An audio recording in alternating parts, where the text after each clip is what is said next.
Olá, sombrios, tudo bem? Antes de começar o vídeo, já peço a você que deixe seu like, se inscreva e compartilhe o vídeo. Gosta do nosso conteúdo e deseja ajudar o canal? Clica no botão de valeu e contribua com o que seu coração desejar, ou seja membro. Faça parte do clube de canais, acesse o link na descrição do vídeo e veja qual categoria é mais confortável para você e faça sua inscrição. Também estarei deixando o Pix na descrição do vídeo caso queira nos ajudar dessa forma. Desde já, eu agradeço. Feliciano resolveu seguir seus instintos, e eles gritavam como lobos à meia-noite. A quietude súbita da mata não era normal. Não era só silêncio. Era ausência de vida. Nem grilos, nem corujas, nem o vento entre as folhas. Tudo calado. E a mata tão familiar agora parecia outra. Um lugar que prendia o fôlego como se ela própria temesse respirar. Sem perder tempo, Feliciano se moveu com urgência. Os olhos varriam cada canto da clareira, os ouvidos atentos até o estalo mais íntimo. Não desmontou barracas, não juntou panelas, nada disso importava mais. Só agarrou a espingarda dele e a de Roberto, o punhado de munição e checou o tambor com os dedos trêmulos mais precisos. Estava carregada.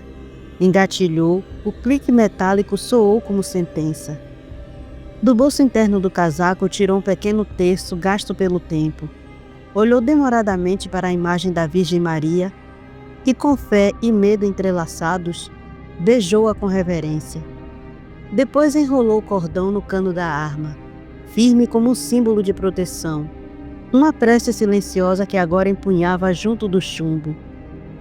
Na mente dele não restavam dúvidas. Havia algo sobrenatural naquela mata. Algo que os olhos não viam, mas que o instinto gritava com todas as forças. Era a única explicação para o sumiço de Pedro e agora Roberto. Sumiram sem um grito, sem vestígios, como se engolidos por uma sombra viva.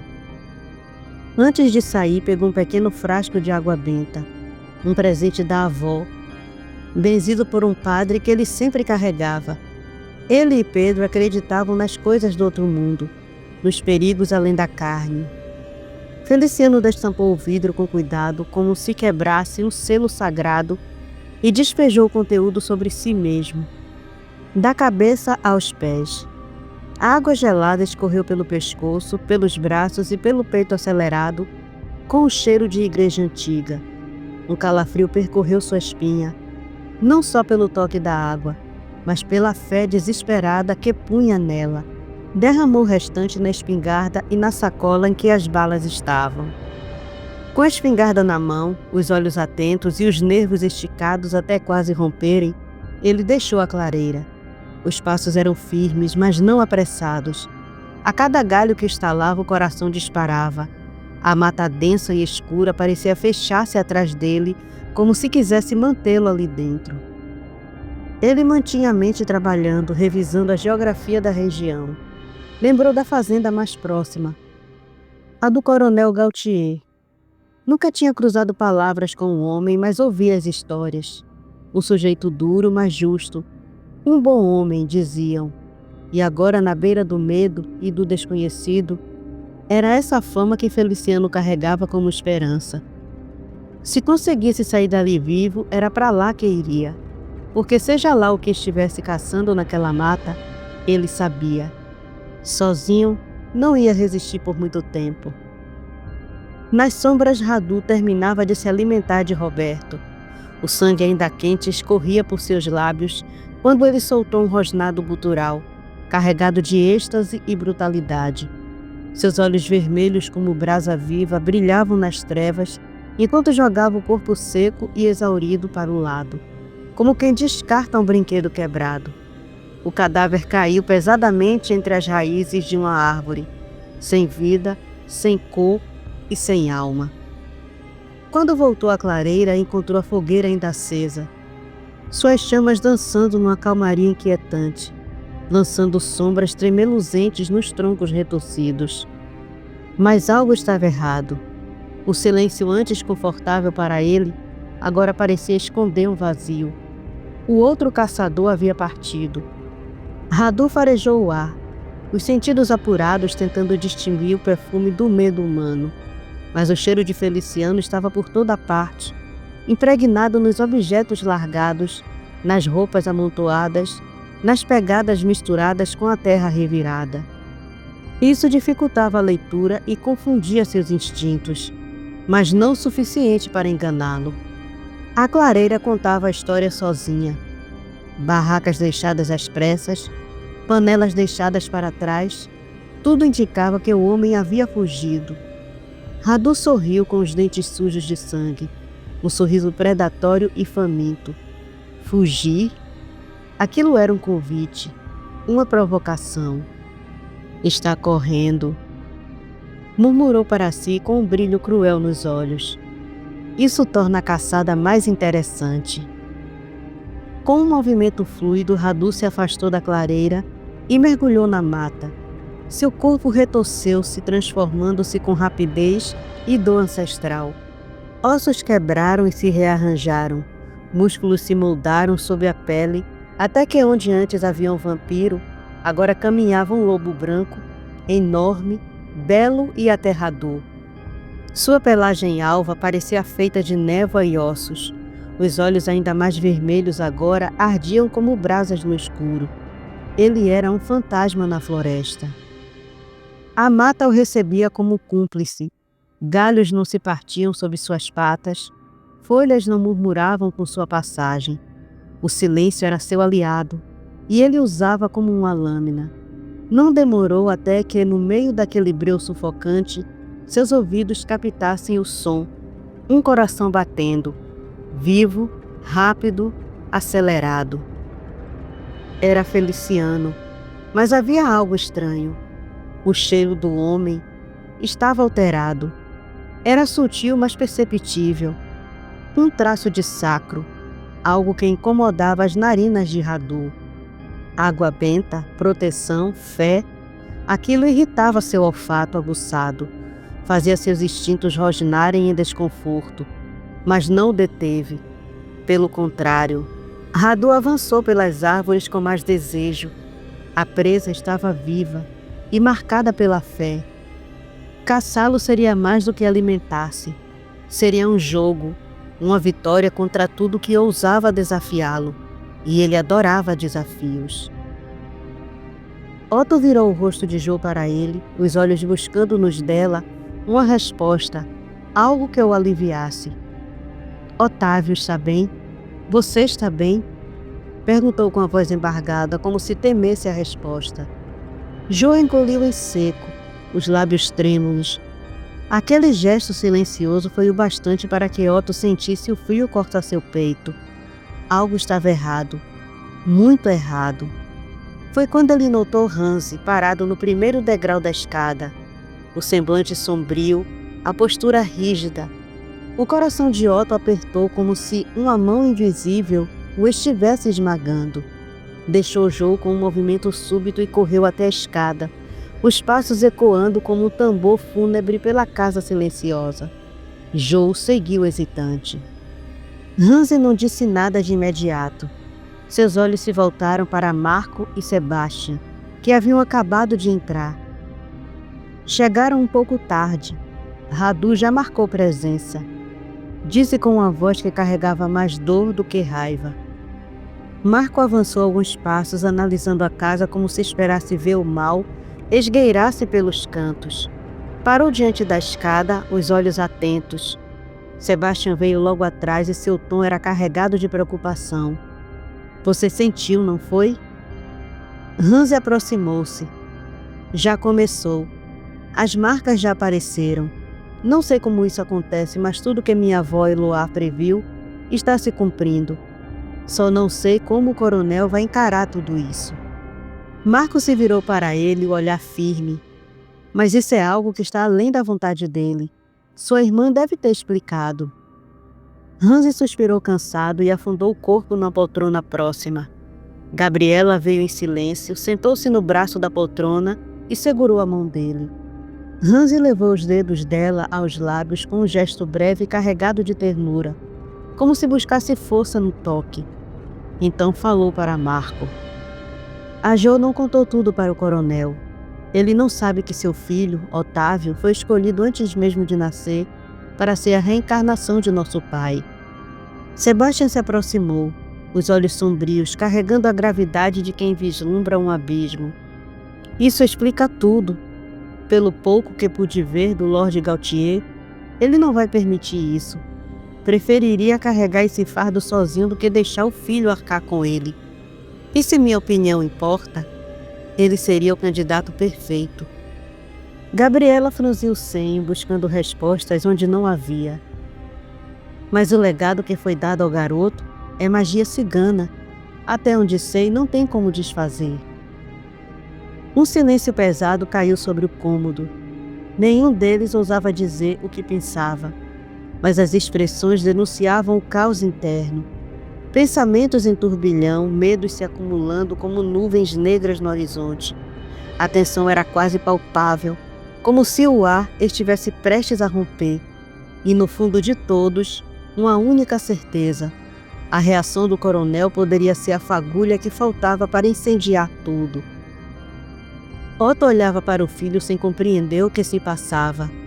O quarto parecia apertado, como se o ar pesasse mais a cada batida do coração. Pousou as costas da mão sobre a testa de Otávio e sentiu o calor febril que ali queimava. Um sinal mudo de que algo muito além de uma simples doença o corroía por dentro. Ele expirou profundamente, tentando manter o controle.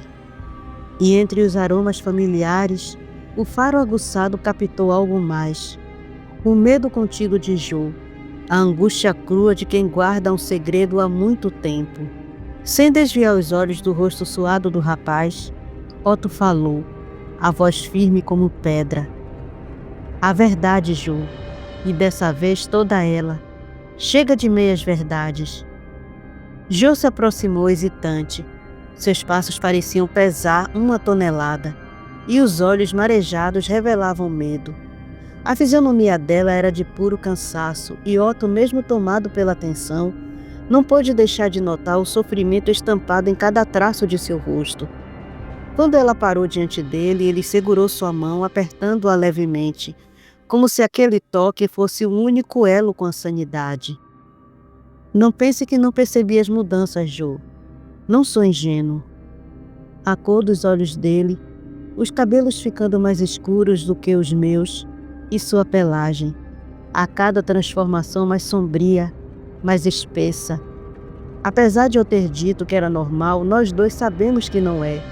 Então me explique, por que nosso filho está mudando, se tornando outra pessoa?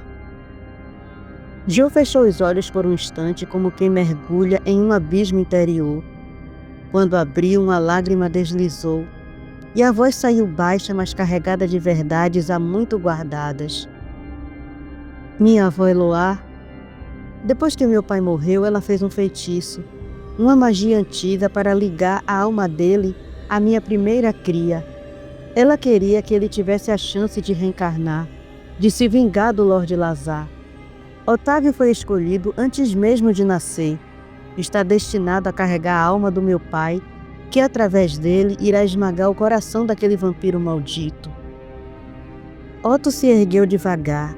A atmosfera se transformou como se uma tempestade estivesse prestes a desabar ali mesmo.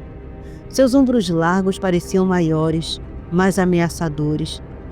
E cada respiração dele era um trovão abafado. A fúria era quase palpável. Jo sentia em seu peito, na pele, no ar que queimava nos pulmões. Eu não vou permitir isso, disse ele, a voz tensa vibrando com a dor e a fúria de um pai. Eu sei o que é ser possuído contra a própria vontade, Jo. Minha vida inteira é uma guerra contra o cão do inferno que vive dentro de mim. Não vou assistir meu filho carregar um fardo desses. Eu tenho certeza de que não era isso que seu pai queria.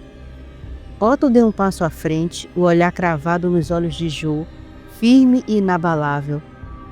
Compreendo a dor de sua avó, compreendo o desespero, mas isso não é justiça. Lord Lazar vai encontrar seu fim, mas não será pelas mãos de Otávio. O silêncio que se seguiu era carregado de sentimentos não ditos. Jo percebeu que aquela conversa era apenas o início de uma escolha que ninguém poderia evitar. Com a voz trêmula e o olhar perdido entre o medo e a culpa, Jo ergueu os olhos para Otto e murmurou quase como uma súplica. Eu não queria nada disso, Otto. Eu era só uma criança. Não entendia o que minha avó estava fazendo. Só depois é que compreendi o peso daquele feitiço. As palavras pareciam cortar o ar denso do quarto, onde o silêncio era preenchido apenas pela respiração contida dos dois. Otto fechou os olhos por um instante, absorvendo aquela confissão como uma facada que não sangra, mas queima. Quando os abriu novamente, seus olhos continham a firmeza de um lobo ancestral. Ele segurou os ombros de Jo com ambas as mãos, apertando com leveza, como quem tenta ancorar alguém prestes a naufragar na culpa. Eu sei, meu amor, disse com a voz rouca, carregada de sentimentos. Mas mesmo assim, não posso permitir que nosso filho carregue um fardo que nunca foi dele. Isso não é justiça, é uma prisão. Ele passou os dedos pelo rosto dela, limpando as lágrimas que escorriam silenciosas, como se desejasse apagar junto delas toda a dor e os anos de segredos. Jo ergueu o queixo e o olhou com os olhos marejados e a respiração irregular. E como você pretende livrar nosso filho dessa magia? A pergunta escapou quase como um sussurro, frágil e desesperada. Otto a fitou por um longo momento, seus olhos refletindo séculos de memórias. Então, com uma firmeza que parecia brotar do âmago da terra, respondeu: Eu sou mais antigo do que sua mente pode imaginar, Jo. Sua voz soou como um trovão contido e ancestral. Nasci numa era onde a magia e os encantos ditavam o destino dos homens, e os deuses ainda caminhavam entre nós. Fui testemunha da queda de impérios esquecidos e caminhei sob luas que o mundo já não lembra mais. Sou o que sobra do tempo quando a história vira lenda. Fui escolhido, amaldiçoado talvez, para ser um filho de Fenrir, e ele nunca deixa de escutar seus filhos, mesmo aqueles rebeldes como eu. Ele escuta, sempre escuta. Um trovão estourou ao longe, como se o próprio universo ouvisse aquelas palavras. E ali, no meio da tormenta e das verdades reveladas, um pai e uma mãe encaravam um abismo que ameaçava engolir o futuro do filho, dispostos a enfrentá-lo juntos, mesmo que a escuridão lhes exigisse tudo. Otto inclinou-se e beijou a testa de Jo com ternura, deixando que seus lábios carregassem a promessa silenciosa de proteção. Os olhos dela ainda brilhavam com vestígios de lágrimas, mas agora havia um traço de alívio. Ele tocou suavemente o rosto dela e murmurou: Fique aqui com nosso filho, cuide dele. Eu preciso ter uma conversa com nossos visitantes e com seu irmão. Ergueu-se devagar, lançando mais um olhar ao filho adormecido. Otávio, com seus 15 anos, já exibia a compleição de um homem feito, traços duros que apenas a juventude ainda suavizava. Havia algo ancestral naquela criança, um peso silencioso que se acumulava em sua carne e alma. Jo respirou fundo, sentindo um leve alívio no peito, como se finalmente tivesse dividido parte do fardo que a esmagava.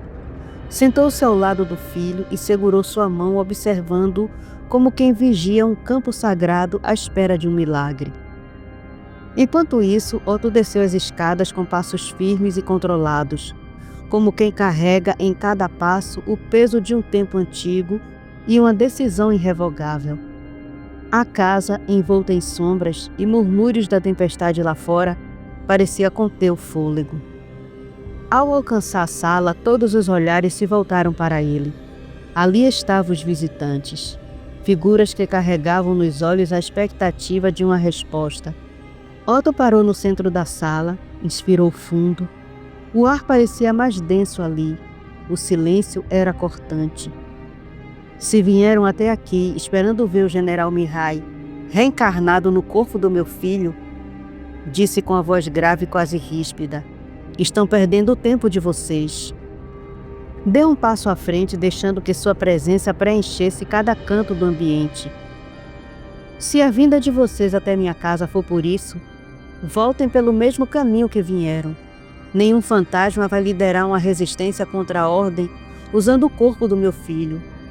Hoje mesmo eu ponho um fim nisso. As últimas palavras saíram como um aço batido. Ali não havia espaço para negociação, apenas a decisão inflexível de um pai que escolhe proteger o filho, mesmo que o mundo inteiro lhe exigisse o contrário. Marco e Sebastian se entreolharam em silêncio, os rostos tensos como se cada palavra não dita pesasse no ar. Hansa se levantou lentamente da poltrona, seus movimentos rígidos, os olhos semicerrados pela desconfiança e ansiedade. A voz dele cortou o ambiente com firmeza.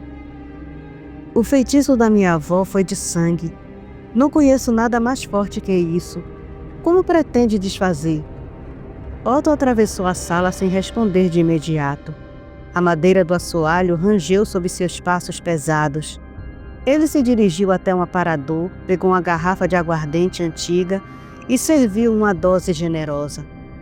Virou líquido de uma só vez, como quem enfrenta um veneno conhecido.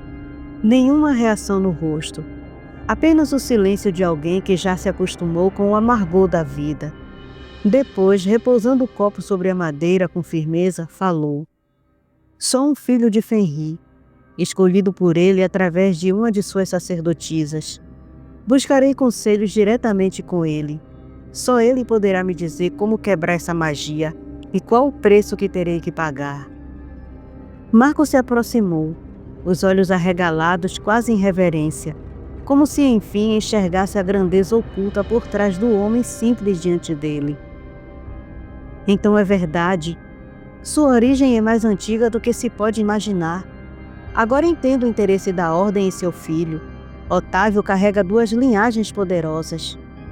Hansi o encarou com firmeza e descrença, balançando a cabeça negativamente. Você entendeu tudo errado, Capitão Marco. A voz dele era amarga, carregada de um desgosto antigo. Meu sobrinho, apesar de ter sangue ancestral, é só um rapaz do campo. Cresceu entre o gado e as oliveiras. Não tem o espírito de guerra de um guerreiro. Nunca foi moldado para isso. Ele se voltou então para Otto, os olhos estreitos como se sua alma buscasse decifrar uma profecia oculta. Otávio é apenas uma peça do tabuleiro, uma moeda de troca. O verdadeiro alvo da ordem é o coronel Gautier. O silêncio que se seguiu foi denso como uma tempestade prestes a cair. A revelação pairou sobre todos como uma ameaça velada e real, pronta para ser desdobrada a qualquer momento. Otto os encarou em silêncio, primeiro fixando o olhar em Hansi, depois voltando-se lentamente para os outros, Marco e Sebastian. Seu semblante era uma máscara de contenção, mas os olhos... os olhos brilhavam com a fúria de um pai ameaçado e a astúcia de um predador em alerta. Por que está dizendo isso? Perguntou com a voz baixa e tensa como o fio de uma lâmina prestes a cortar. Hansi caminhou até a mesinha onde Otto havia deixado a garrafa de aguardente, serviu-se com a mesma naturalidade de quem conta um segredo que pesa há tempo demais, e respondeu. Quando chegamos a Maria da Fé seguindo aquele Wendigo, Mihai descobriu que os farejadores da ordem estavam aqui, rondando sua fazenda. Eles sabiam, estavam só esperando o momento certo. O ambiente pareceu encolher ao redor das palavras de Hansi. O estalo do copo sendo pousado ressoou como um trovão abafado naquele silêncio pesado. Sebastian se aproximou com passos cautelosos, como se temesse desencadear algo com um simples movimento, e acrescentou. A ordem faz isso. É o que ela sempre faz. Descobre uma nova espécie, algo que não compreendem, e observam. Esperam que cometam um erro, algo pequeno, qualquer deslize. Aí capturam, estudam e transformam. Otto mantinha o olhar fixo nos dois, como se tentasse arrancar verdades que talvez nem eles ousassem dizer. Seus punhos estavam cerrados, os músculos dos braços tensionados, como cordas prestes a arrebentar. Hansi se virou mais uma vez para ele e finalizou com a voz carregada de pesar. Foi por isso que Mihai morreu. Ele descobriu os farejadores e pagou o preço. Um silêncio denso caiu novamente como névoa espessa cobrindo os móveis antigos e as paredes marcadas pelo tempo. Marco, até então calado, aproximou-se devagar. Havia um brilho calculado em seu olhar, uma espécie de reverência e, ao mesmo tempo, estratégia. Veja pelo lado bom, Lord Gautier, disse com um meio sorriso que não alcançava os olhos. Eles não esperam alguém como você. De certa forma, estamos na vantagem. As palavras de Marco ecoaram como um desafio no ar. Otto, mesmo tomado pela fúria e pela preocupação com o filho, sabia que estava em campo de guerra e ali, naquele instante, o verdadeiro jogo havia começado.